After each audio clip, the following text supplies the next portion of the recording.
3 km pour repérer les facteurs de concentration de chaleur en ville. Les 18 et 19 septembre, les Nanterriens ont pu participer à des balades dites thermiques. Organisées par la ville, elles étaient animées par les ingénieurs qui traquent actuellement les îlots de chaleur à Nanterre.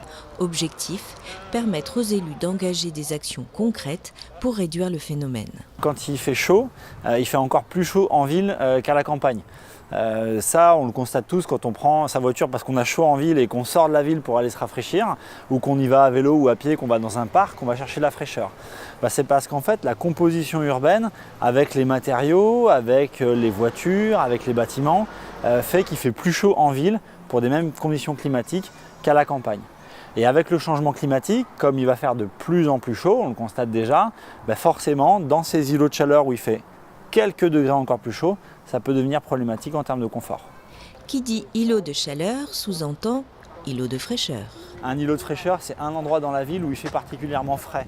Donc à Nanterre, par exemple, c'est le parc André Malraux, c'est le parc du Chemin de Lille, c'est les quais de Seine, où naturellement il fait frais parce qu'il y a de la végétation, parce qu'il y a de l'eau, parce qu'il y a un peu moins de densité urbaine.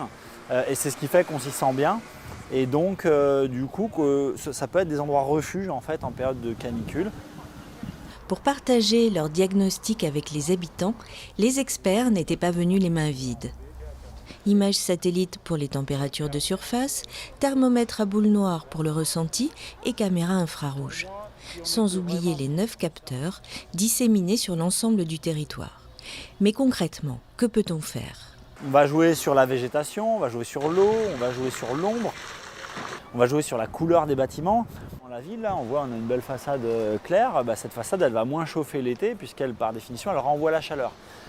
Tout un tas de notions qui sont beaucoup de bon sens, mais finalement qu'on va mettre un petit peu à plat et qu'on va organiser pour que ça devienne plus seulement du bon sens, mais que ça devienne des habitudes de travail. C'est toujours mieux, quand on fait un projet à des échelles urbaines, d'avoir l'avis des usagers, d'avoir l'avis des habitants du territoire. Ça nous permet de voir un petit peu comment ils ressentent la thématique, quels sont les points chauds qu'ils identifient de leur territoire, les points frais, et faire en sorte que la démarche, elle parle à tout un chacun, et puis aussi voir avec eux s'ils ont des idées sur comment on peut réduire les îlots de chaleur et développer les îlots de fraîcheur.